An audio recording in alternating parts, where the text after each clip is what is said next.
Welcome to Talent Without Pretense. I'm Gerald Gordon, co-founder of referenceme. I spent years watching companies make expensive, very preventative mistakes when it comes to HR. And what we like to say here is we're not going to use any virtual backgrounds, both metaphorically, but also literally, because our job is to work with our executives and HR leaders and people in that space and have them tell you what it's like being on the inside when some of these decisions are made. Decisions like layoffs, decisions like who survives, decisions based off of you are an HR person, but you are still having to implement some of these programs and not even knowing whether you can keep your job or not.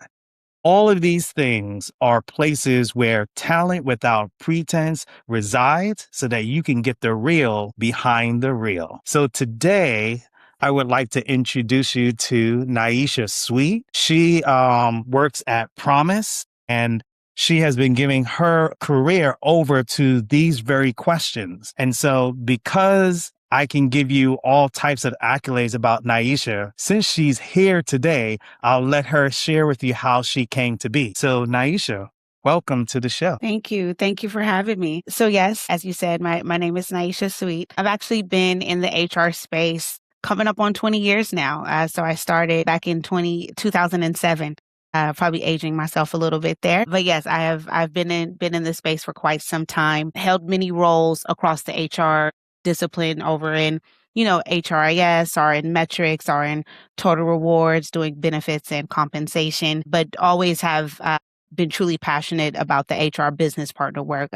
How to take my skills in HR and what I know from the compliance, total rewards, all those different disciplines within HR, and how to help companies inform their talent strategy. And so that is, really my background. I'm a very passionate HR person. I love what I do. I love what I get to do. And yeah, I don't see myself ever leaving this space. Wow. Yeah. So I know I have a tech background, but I'm not in Silicon Valley or in the Bay Area. So most of the work that you've done, has it been in the Bay Area or have you been other areas in the United States? Yeah, definitely have been in other areas. So starting my HR career in the Bay Area, working for a very, very small tech company.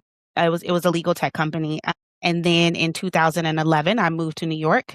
And I was in New York for 5 years. So still stayed in the HR space in New York, worked at, large retail company, Tiffany & Co. for a little bit of time. And then I went over into the public sector and worked at the MTA. And so worked in a shared services environment, doing HRIS work for all of the transportation agencies. So your Metro North, your Long Island Railroad, New York City Transit, MTA bus, all of them. And so I spent some time in New York and then came back to California. And then I would say even being in California, like physically, I have supported organizations and supported teams from Brazil all the way up to Estonia.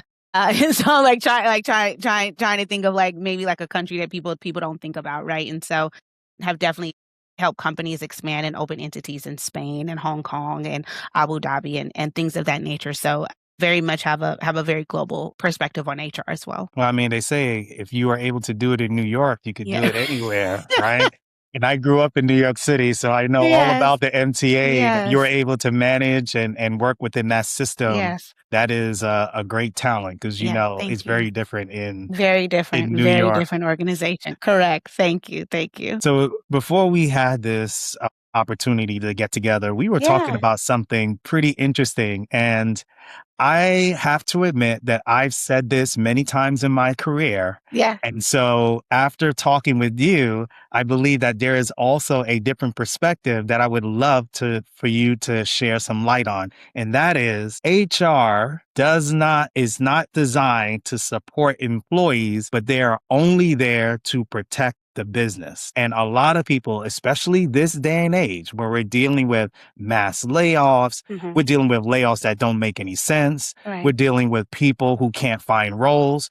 We're even dealing with survivors, those who are actually in the company after they've seen their friends and loved ones and people that they know being let go. and then the company is still claiming profits. Yeah. There's a lot going on when people say, HR doesn't seem to help the individual employees, Yeah. but they're more focused on supporting the business. So, Right. Naisha, Yes. I want to give you the floor so that you can clear up some of these Yes. thoughts and rumors. Yes. Yes.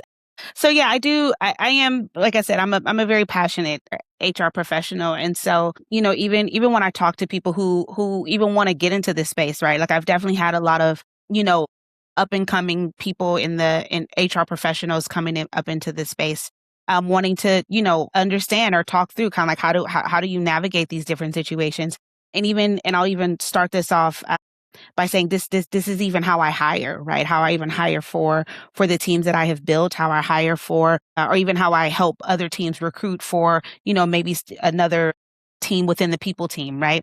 That our job, we are employees to the business as much as everybody else is an employee to the business. But fundamentally, I do believe that our job is to always try to find the balance between the two, right? It is to try to find the balance between that employer and employee relationship by any means, right? And I think that any HR professional who or anybody who believes that the HR profession is built to be pro employer and only support and only make sure the employer is minimizing risk or making all of those other things. I don't think that is true, and it definitely doesn't ring true for me. What rings very, very true for me is how do I always try to find the best middle ground for the both, and even when it comes to mass layoffs or rifts, right? There is the a lot of organizations, when they're doing a lot of this planning, part of your planning should be what is our headcount cost that we need to reduce, but what is also our non-headcount cost that we need to reduce,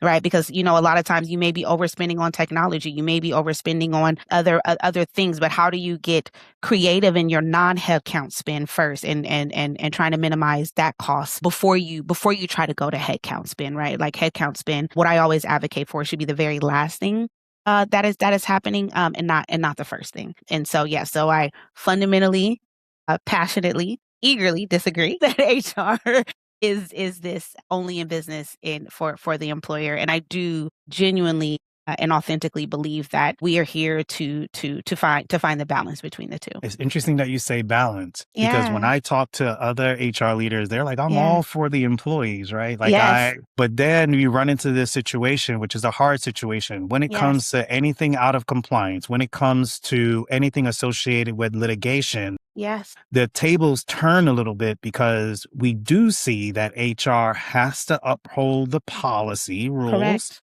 and they are protecting the company when it comes to litigation. But as one of my mentors said, you could be walking around with the apple cart and then somebody comes and just tips your apple cart, tips Correct. your apple cart over. And Correct. what she was really trying to say was that just because one or two apples fall off doesn't mean that that's the whole batch is that way. Correct. And so I Correct. wonder if because litigation is so publicized Hmm. and because people feel like these things are when it happens, Yeah. it's in the news, Yeah. it's a big thing. And Yeah. therefore we skip the part of what the HR person was doing to help the individual employees Correct. because they are wrapped up in making sure that the policy and litigations are where they need to be. So can you talk a little bit about what has to happen, especially if it's a policy issue or a litigation issue, and what the role of HR is as it relates to employee relations when Yeah. we're dealing with that? Yeah.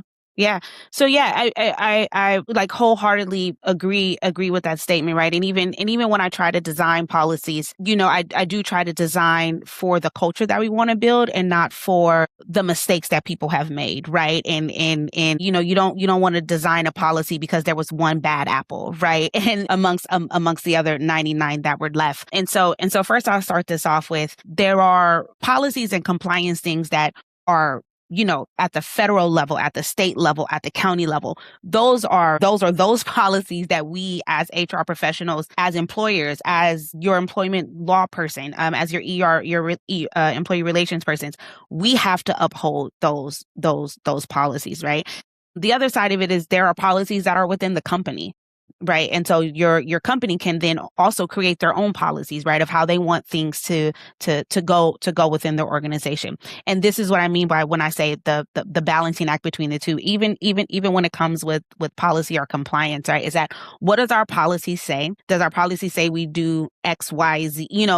Do we do these things? And then and sometimes your policy will have a little bit of a loose language, right? Because they want to offer the flexibility or the for you to be able to navigate through it, right? With I hope you have good judgment. You're able to critically think like my person or this situation, this ER situation, and I'm dealing with, it doesn't fit squarely into this box, right? So it's like you take a policy to try to understand what it means from like a framework perspective, and then as an HR professional, you are supposed to know how to navigate within that framework, right? So you are doing and being in support again of that employee, also upholding what you need to do within the policy. So I still see policy and litigations and all of those things as what does the policy say and where do I have the flexibility to try to find out what is the best outcome for the employee and for the company. Now on the litigation side, like I will say, like, as an HR professional, and especially just as many years as I've been in this space, some of us will go through a deposition. Some of us may hopefully never have that experience. But even in that deposition, you're being asked questions like, well, what did you do? What did you communicate to this employee? How did you show up to this employee? And so us as HR professionals, I pride myself on is that, no, I checked in. I asked, are you okay? What can I do? How can I support you? And then the legal team will also bump that against the policy, right? And so it is still this balancing act of the two, right? No policy is just so clear by, step 1, step 2, step 3. This is exactly the thing. All of the policies have some sort of gray area to them. Did that answer your question? Oh yeah. Okay. Definitely ask my question. I was purposely asking about what HR has to keep in mind because there are certain things that they just have to uphold because of Correct. the policy. But Correct. I love the way you added that cushion that there's a difference between a federal policy Correct. and a policy within the company. So, Correct. and that there's some leadway in these policies because they understand that they can't make it too strict not even just strict, but make a policy that's going to work for everything without Correct. human judgment. Correct. So I Correct. definitely get that.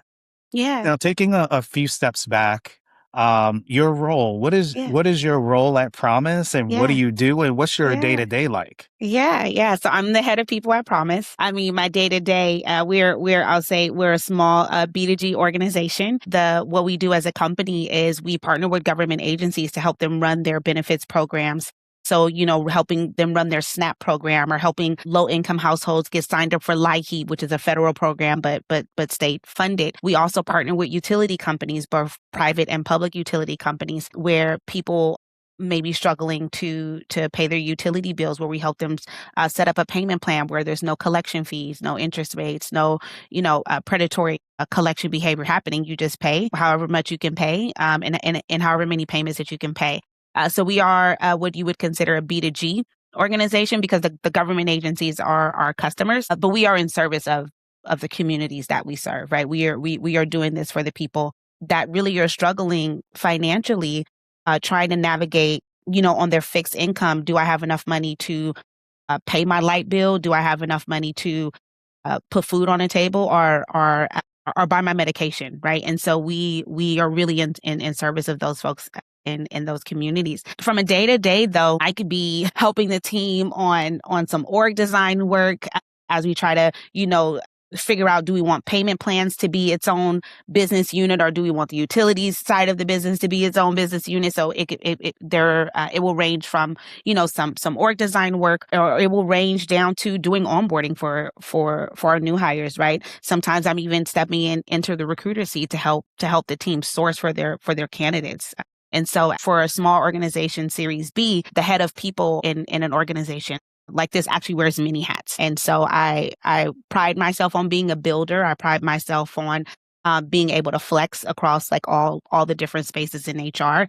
So I will be the one to source you. I will be the one to recruit you. I will be the one to onboard you. I will be the one to help you do benefits enrollment. And so, yeah, that is is completely my day to day. Series B. Yeah. Yeah, you Yes. got to wear more than one hat there. 100%. Yes. And the term that you use, which I actually really love, you Yeah. said that when we think about the function of HR, there's this velvet curtain Yes. because what happens is the employees see one thing, the Yes. company sees another thing, Yeah. the customers see something else. But Yes. HR is in the middle of all of that. All of it. And All of it. sometimes what the company can't see that the employee sees, HR has to be that glue. Yes. Or what the employee doesn't see that the company sees, HR Correct. is the glue. Correct. And we find ourselves jostling between all of these different sectors. Yeah. So I'd like for you to shed some light on and help us understand Yeah. how this velvet Curtain. curtain Curtain. Yeah. that the place where HR has to uphold these things because they're Yeah. the keeper of all this Yeah. information. Yeah. Yeah. I think, and I speak to this probably more than a lot of people, but your HR team, your HR function holds so much context, like you said, like from the business, from the employees, from what's happening in the market, from what's happening in the industry. We hold we just hold a lot of context, right? And so I do refer to us as we are the team behind the velvet curtain, and I think it's because I believe that just like a magic show, right? A magician, right? Is that I can see everything that is happening, but the people in front of the velvet curtain, you only see one piece or two pieces. Like you don't see the full orchestration of the things that are happening, and you don't have all of the context, right? As you said, right, the employee may see something that the business doesn't see, where HR sees both, right? Or the business doesn't see something that the employee sees, right, where HR sees both. And so, yes, we are the team behind the velvet curtain, and I actually think that that's why the HR business partner role was actually created, right? In my own world, in my own head, right? Because when I started off in HR, I guess the HRBP role wasn't this flashy, big. Everybody knew this role. Everybody was more of a generalist because we had to spread across a lot of different things. But I do believe that the role ended up becoming this because people realized that we started to hold a lot of context, right? We understood what employees were thinking, what they were feeling. We understood the skills that they had. We understood how to mind map them to say, okay, well, this person has this skill or this talent. We think they'll be great in that role, or like, we think this person is like a force multiplier because, we think this person is a great manager. They know how to develop. So it's like that's how we become this strategic partner to the business, right? Is because we hold all this context, because we can see the employees, because we talk to the employees, right? And again, very much as us also being, behind the velvet curtain. You hear a lot of HR professionals say that we are your therapist, we are your this, we are your that, we are your that, right? Where people do come to us and they do confide in us and they do tell us what's going on, either personally or professionally. And that is why I always go back to it is the balancing act, right? And I'll give you kind of like even a more clear example, right? Is that if a manager because I also, as an HR person, I check in with my managers regularly, either biweekly or monthly. I am having a check in with them because I like to be proactive as well, right? And if I'm checking in with my manager and they're telling me, hey, I'm struggling with Joe's performance. Joe is not hitting the mark. Joe is struggling on something, but then me and Joe end up having a coffee chat or something pretty random like that. And Joe is telling me he's struggling at home, right? He's struggling with maybe going through a divorce or something like that. I see it as then my job to say, hey, Joe, this is some support we have for you. This is some resources we have for you. Do you want me to connect you with a healthcare advocate? Da, da, da, da, da. And then I tell the manager, hey, manager, Joe is actually struggling with something right now. I don't need to expose everything, but I need to say, hey, give him a little grace. Maybe like the previous 2 years that he was here, he was a great performer, right? If something is slipping, maybe something is going on personally for him, right? So I try to do a lot of that coaching as well. So yeah, so I do, it is, like I said, it is always this balancing act. We are the people behind the velvet curtain. And again, it's just because a lot of people talk to us, a lot of people give us context. And then I also just think it's also the nature of our role. That is, yeah, because it's hard. I mean, you're sitting It here is. hearing about very serious things that they may not Correct. want to share with the rest of the organization, but is Correct. affecting their performance. And then Correct. on the other end, you have to play the balancing act of, Correct. listen, if you don't have evidence that all of the person's work was an Correct. issue, then this is where you have to extend grace. So you're Yes. coaching the manager as Yes. well as supporting the employee at the Yes. same time. And I Correct. believe that good HRBPs, that is where they shine. That's the Yeah. things that they're able to do Yeah. really well. Yeah. So I wanted to ask you a little bit about, when you think of these external stuff, for example, COVID, Yeah. the war in Ukraine, Black Lives Oof. Matter, Yeah. right? These are major traumatic events Yeah. that we are experiencing. Yeah. What role does HR have in that regard as it looks at the welfare, not just of the employees, but maybe the executives, the CEO, all of us are all experiencing this at the very same time. Where do you think HR sits in all of this? And oh, by the way, they're an employee too, as you Correct. mentioned. Correct. So it's not like you are exempt from the feelings that you have as a result of these things. But I think it would be really good to hear from you because they are happening and they have happened in some cases. What is the HR responsibility there? Yeah. Well, first I would start off with, to my HR friends and family, I see you, I appreciate you, and I love you. And I say that and I start there because, just as much as you said is we are employees of these companies as well, but we were not exempt from what happened from Ukraine, from Black Lives Matter, from COVID.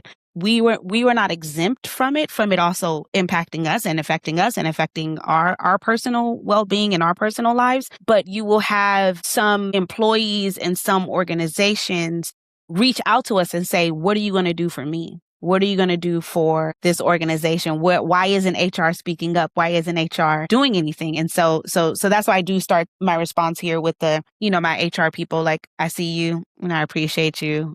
And I love you because we are in the service of servicing others.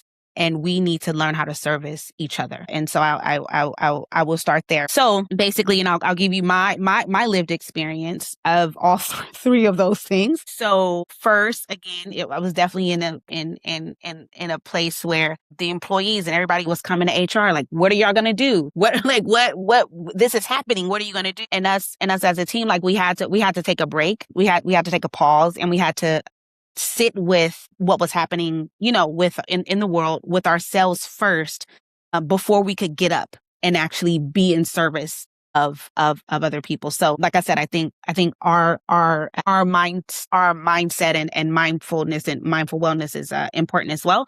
But with stuff like Ukraine, where I really try to focus on is what is the support, the programs, the outreach, the help, anything that we can do for our employees, right? And so very specifically with the Ukraine situation, the organization that I was at, we had employees in Ukraine and we had employees in Russia. And so advising our executives is like, you cannot actually speak up and on behalf of Ukraine because we also have employees in Russia. But what we can do as an HR team is we will reach out to every person in Ukraine and we will reach out to every person in Russia and we will talk to them individually. We will ask them, are you okay? Is there anything you need from us? Anything we can support you with? And it even went as far as helping some of our employees relocate from both of those countries, right? And so, like I said, we have to take a pause ourselves, but we also have to get up and understand that sometimes when your employee base is made up of both sides to a situation, I have always advised very, very much so. It is not your job to pick a lane. But it is your job to support your employees, right? And so that has at least at the basis of it is how I think about these things is who are our employees, who are our customers, what is the business that we are in, and how do we show up for those folks. Yeah. I love the situational awareness. Yeah. To appreciate the fact that if you have employees that are in the middle of these things, that you can't really pick a side. Yeah. because, that's just not the space that you should be Correct. in. Correct. But you can't not say anything Correct. because that too is sort of making a decision that I am Correct. choosing to not recognize that this is hard Correct. for either case. So I love the fact that you separate the conversation with each group of people, letting them know that we're going to support you. Yes. And we also going to be very firm with Yep. we're not taking sides. We're Right. just supporting because on both sides there is pain in this. And Correct. Correct. I absolutely love that. Yeah. However, where do you take sides? Yeah. Where do you decide that, no, this is not right, and I'm going to stand up for the employee in this particular situation? Or on the other side, where you can see that the employees are looking for something, but management is not listening. So I'm kind of giving you two questions, right? The first Yeah. question is, where do you stand up for employees? It's just, in your core, I'm not going to bend on this. Mm-hmm. And then when there are situations in which the company has to stand firm and you view what the company is saying is something that's Mm-hmm. important for everybody to understand, have you had those situations where you had to kind of step up and say, no, like this is really what's happening and this is why we're doing this? Not that I could think of. Like I'm even trying to think of like even around when everything was going on with Black Lives Matter, I think I actually cared more about what was going on with me, right? Personally, because I am a part of that community. And so so what we did was we just created the safe space for we had an ERG at this company, and we just created a safe space for our Black employees that were at the company and our allies and things of that nature. But I cannot think of a time.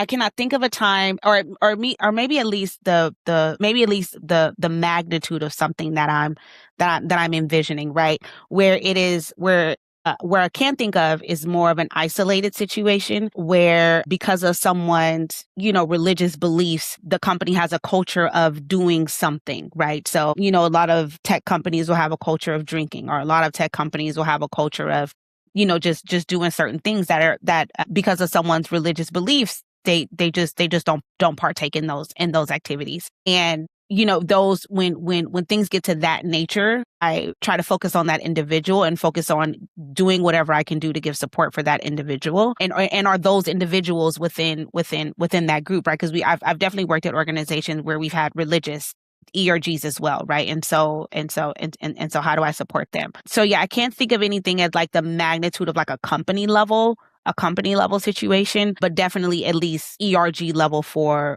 this group of like, we just as human beings can't do stuff like this, right? Like we just like, this is not your color, your gender, your sexual orientation, we just as human beings cannot treat people like this. But I will also, again, because this is talent without pretense, right? Like I will also speak to, if I'm ever working at an organization and my values and moral compass no longer align, it is time for Naisha to go.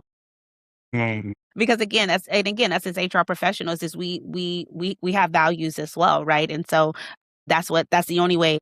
Because again, our job is hard. Our job is very hard. But how do we get up every day and continue to do it? Is because we believe in that company's values. Yeah. Yeah. And I think that's an important thing, right? If you're working at a company right now, and here's the thing about values is your values can stay the same, but the culture and the company over time can change, Correct. especially when you have new management or Correct. people who are actually taking different roles. It's almost like at one area you felt everything was okay, and then 3 months later things feel very different. So let's kind of dive down into that. If you were part of a layoff, or you had to support a layoff, or you had to support an employee who just lost their job, but you knew their situation, can you kind of walk us through, number one, when you hear the news? Yeah. And do you feel like you're getting enough information in order to do what you need to do? So that's one. Yes.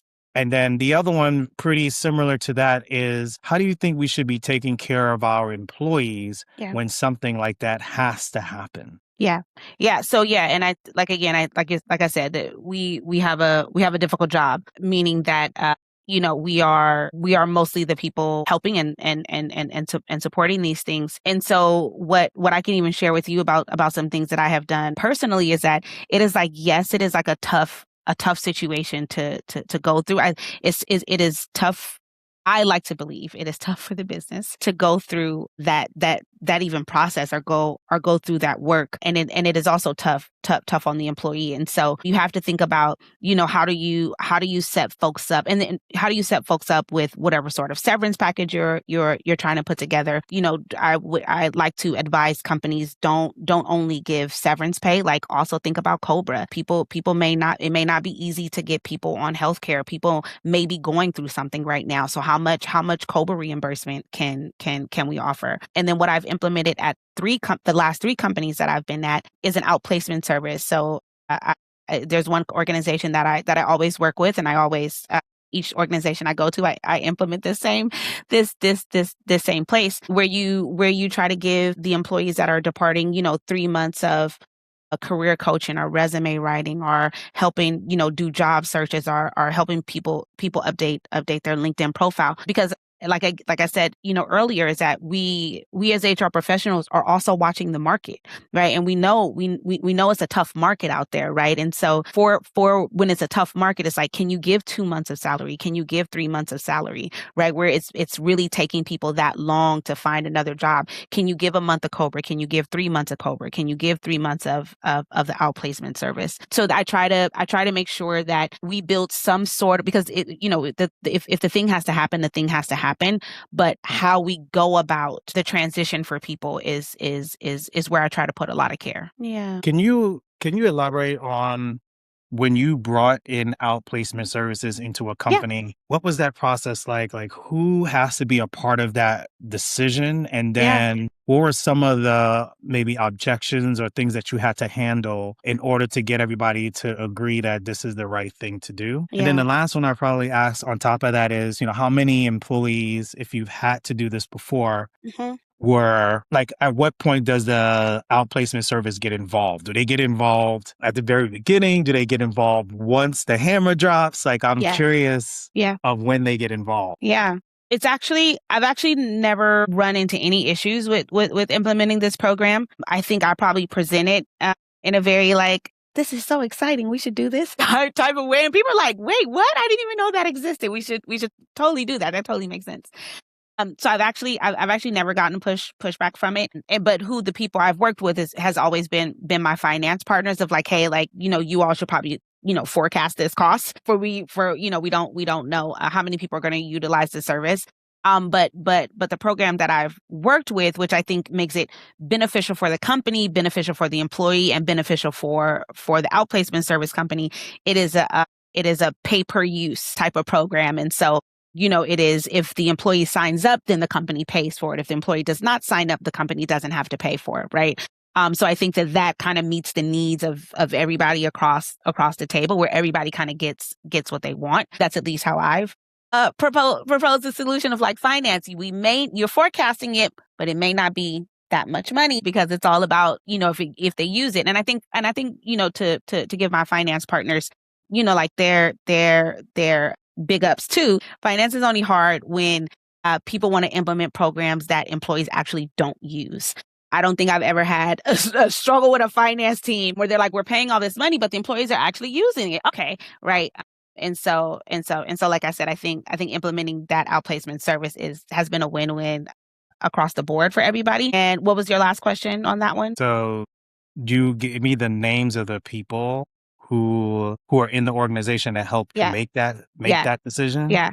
Oh, and I remember. It was, do they get in at the beginning or the end? It is at the end. And then do they get in at the beginning of this? Is it like part of total rewards, or is it like something that happens? Hey, we've already dropped the hammer.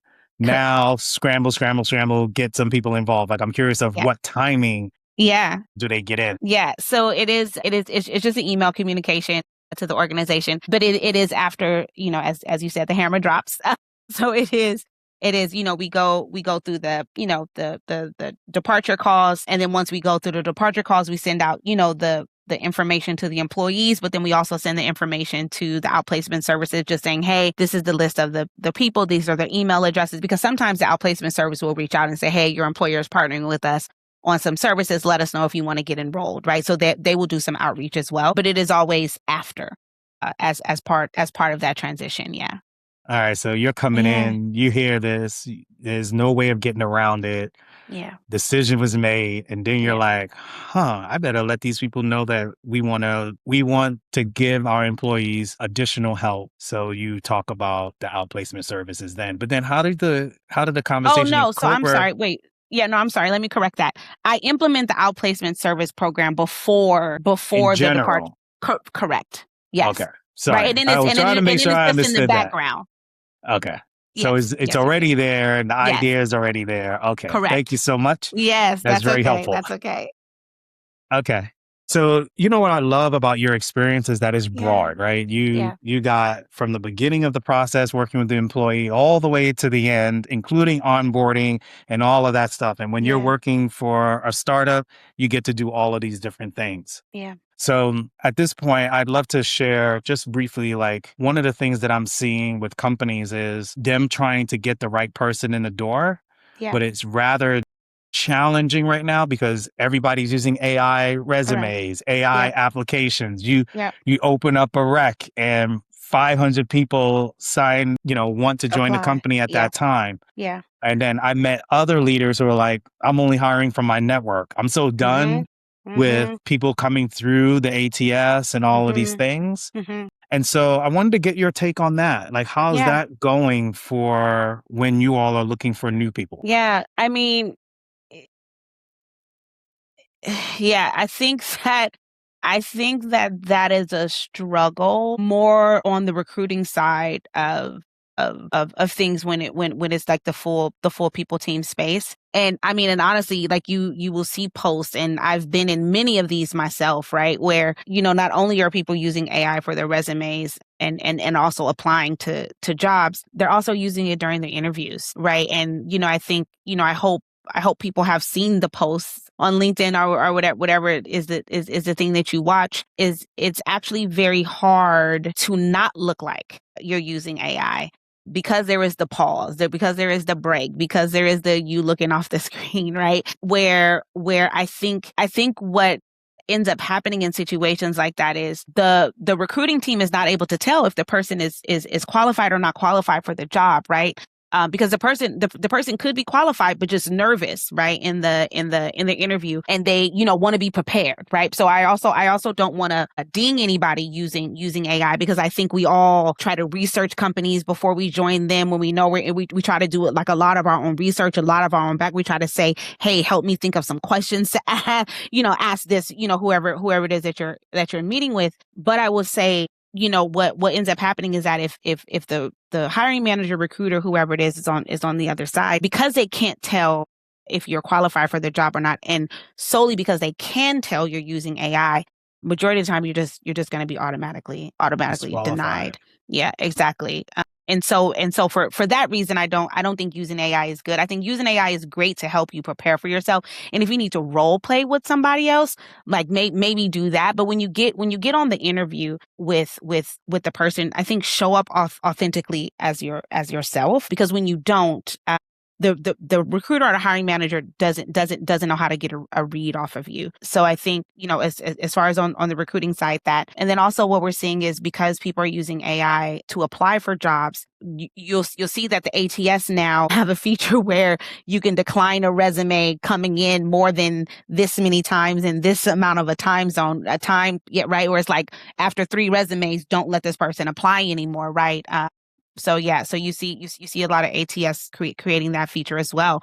But yeah, no, I'm definitely seeing organizations that are like, we don't post our open roles on a job board. Like, we either refer people internally, or you need to be a referral to get in here.